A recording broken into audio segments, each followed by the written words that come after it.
I would like to apologize for the very unfortunate delay of this press conference, which has been occasioned by an emergency situation that we were dealing with. Going forward, we will make sure when we call you, we call you and make sure we call you when really there is nothing in between the time you come and when we talk to you. So maybe the next problem will be the notice will be too short. Otherwise, we called you a little earlier, but then something came up which required physical, urgent attention personally. Thank you for coming. It's always a pleasure to host you at Harambee House. On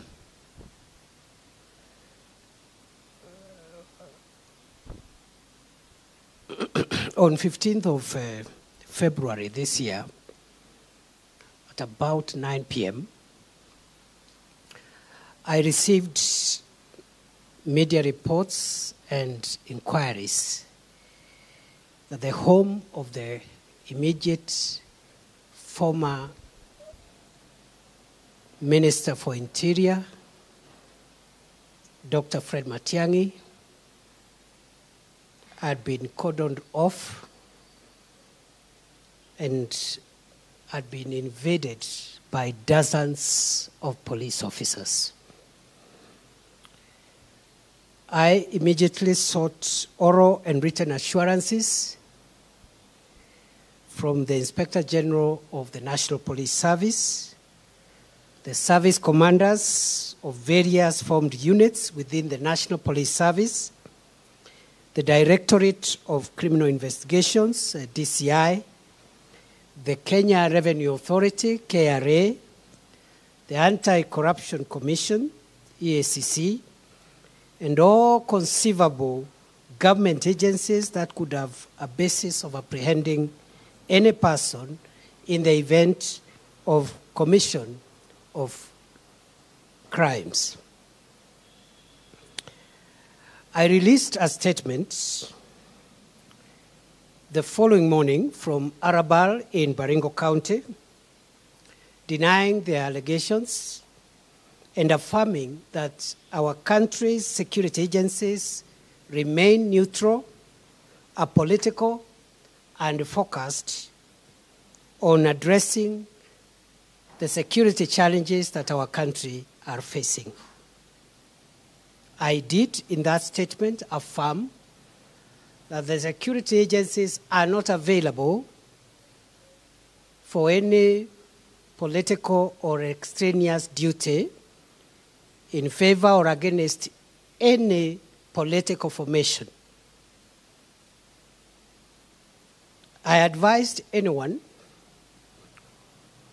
with information relating to the alleged incident at Dr. Matiang'i's home the previous night to file a formal complaint at the nearest police station for investigations and appropriate action.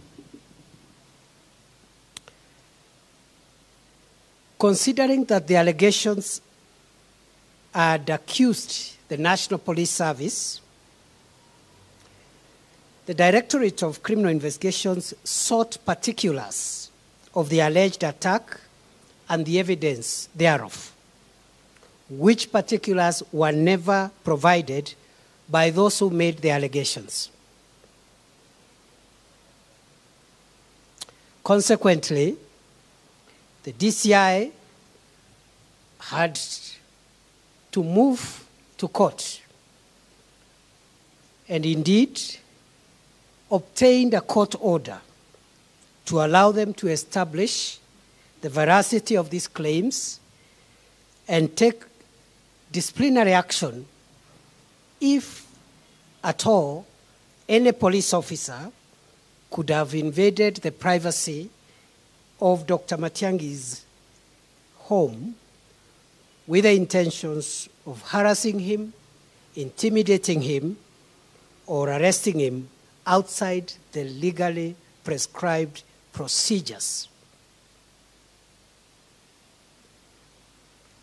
Meanwhile, the former cabinet secretary, through his lawyers, had moved to court and obtained anticipatory bail, preventing the police from arresting him, which court order the National Police Service have obeyed until today.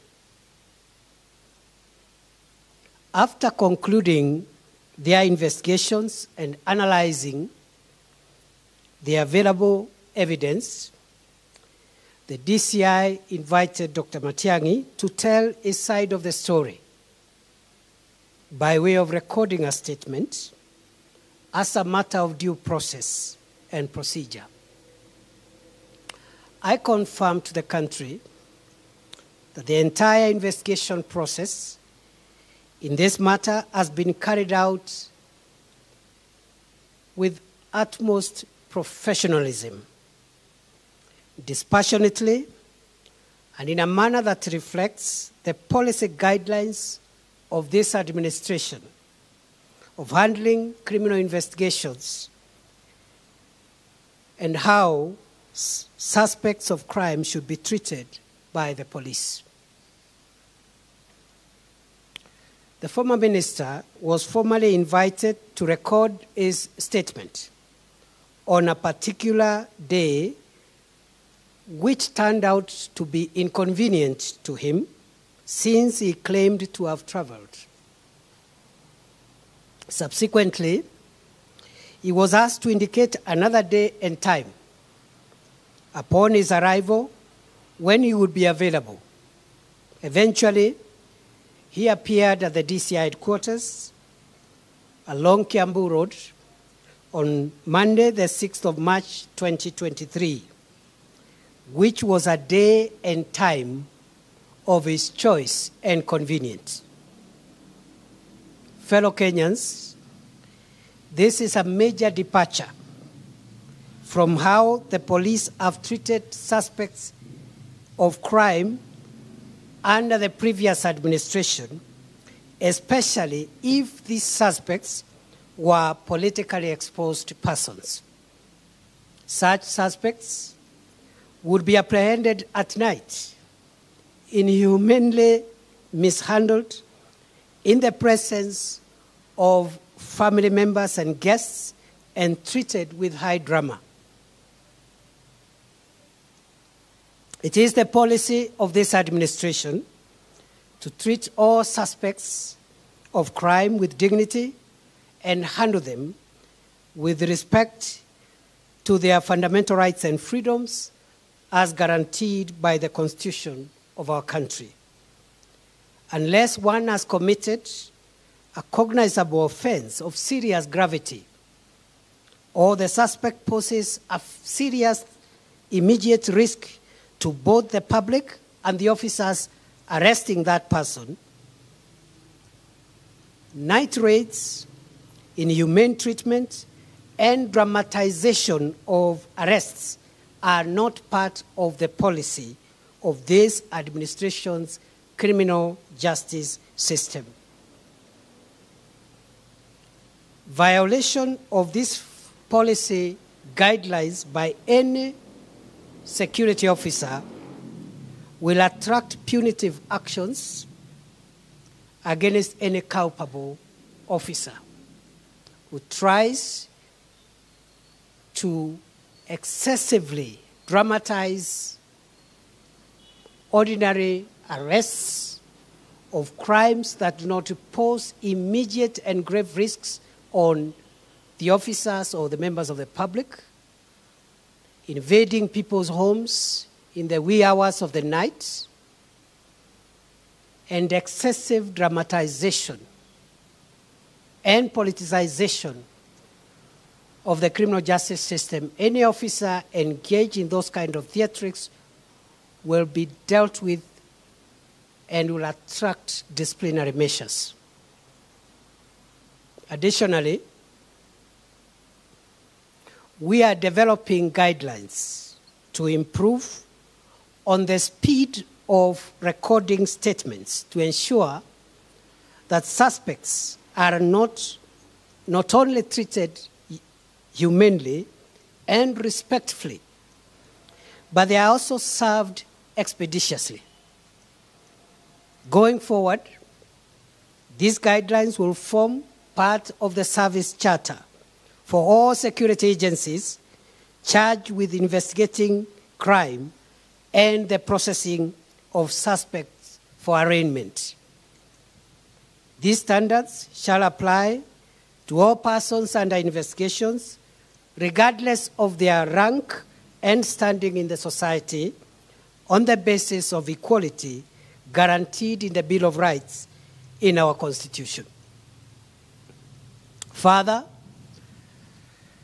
the government policy will entail the absolute respect for the rule of law, regard for all constitutional organs, and respect for all independent offices of our country. Therefore, while I commend the professionalism of the police, and in particular, in this case, the DCI in handling of Dr. Matiang'i's matter, I undertake on behalf of government that the government shall respect the decisions arrived at by the DCI. I am informed that the DCI, having completed their investigations, have made their recommendations to the Director of Public Prosecutions.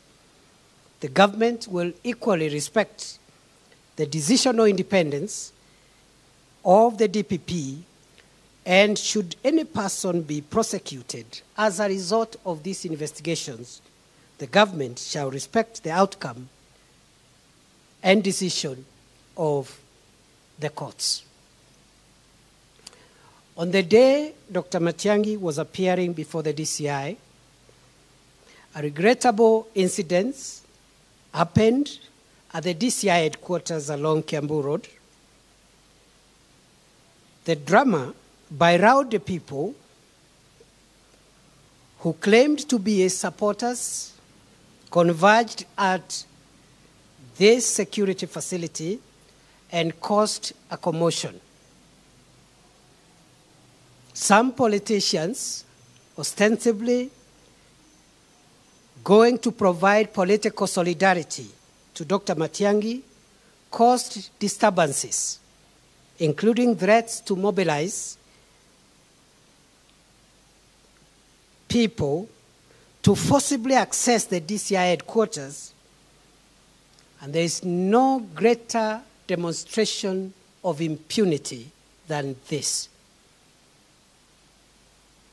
The DCI headquarters, police stations, and all other security establishments and facilities must be respected by all persons, including politicians, their supporters, and sympathizers of suspects.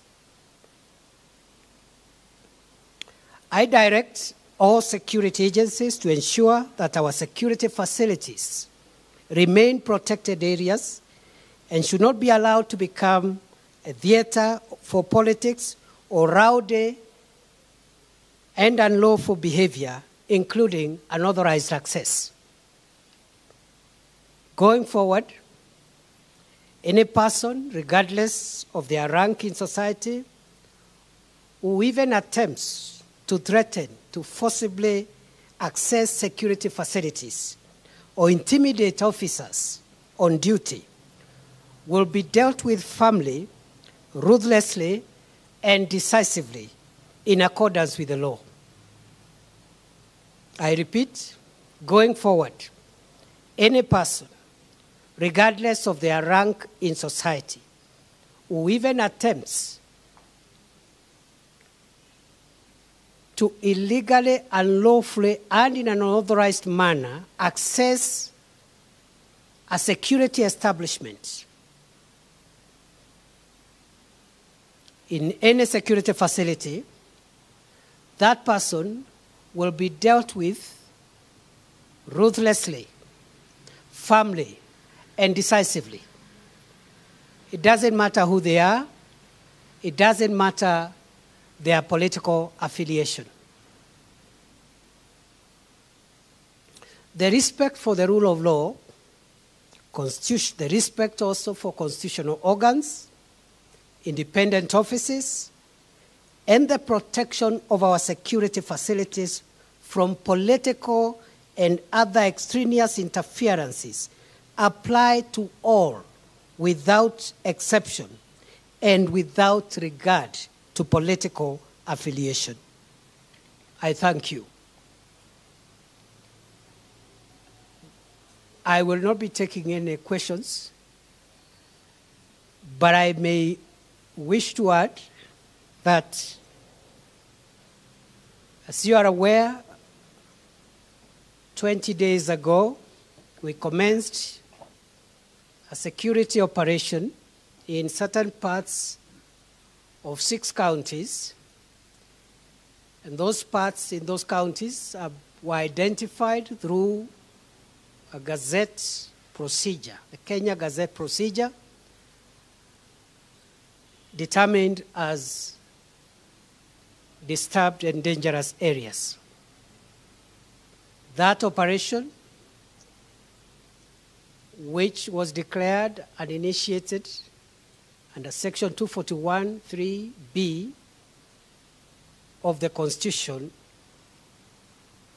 is a joint operation between the National Police Service and the Kenya Defence Forces, led by the National Police Service with the assistance of KDF.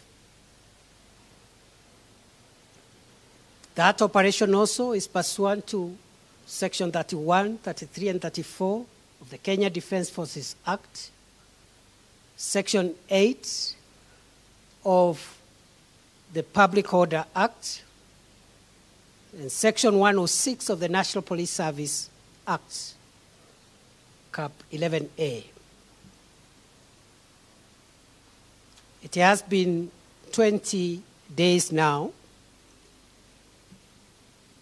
I can confirm that we have made the deployment. We have assessed the nature of the security threats. We have made some progress with regard to some of the measures that had already been pronounced. Up to now, we have received about 140 plus weapons of various types. The amnesty which had been given for 3 days lapsed and will not be extended. I can confirm to the country that we will get to the root of this problem of heartless murders by bloodthirsty terrorists posing as cattle thieves. I can also confirm that the operation will succeed. I can also confirm that all the illegal weapons which are in the hands of criminals will be recovered. The government will recover all the illegal weapons that are in the hands of criminals.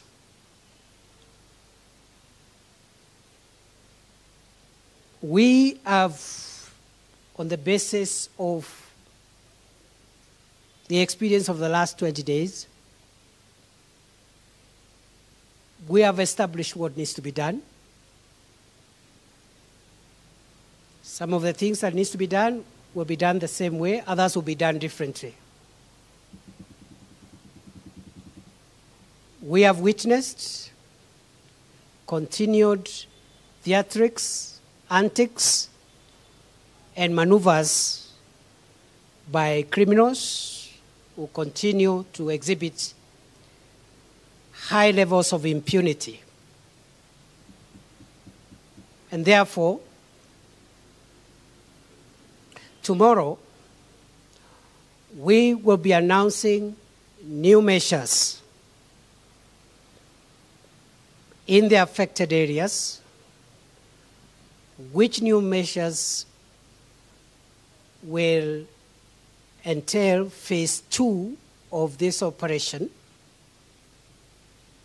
and which new measures are going to turn around that operation to make sure that we stamp out the impunity of criminals, the cheap antics, theatrics, and maneuvers that these criminals continue to depict simply because they have done it before and succeeded. I want to assure the people of Kenya, this administration will permanently end this problem. We will liberate the North from the hands of criminals. So tomorrow, we will be speaking from the combat zone, and we will say, what next? And we may be making certain pronouncements in the public interest so that we continue carrying the goodwill and the support of all peace-loving, law-abiding people of Kenya, whom we require their solidarity as we exterminate this cancer that has taken a lot of our national time. I thank you, and I wish you a good afternoon. I apologize for the lateness, and we will be speaking from location tomorrow. Thank you, and God bless you.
Sana kwa sauti.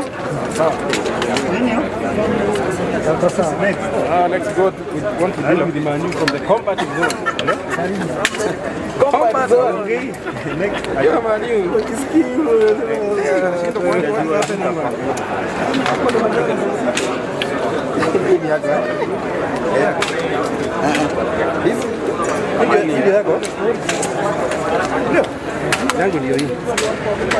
Thank you very much. I knew I'd take your story. The money was dealt with from the combat zone. That is this your story.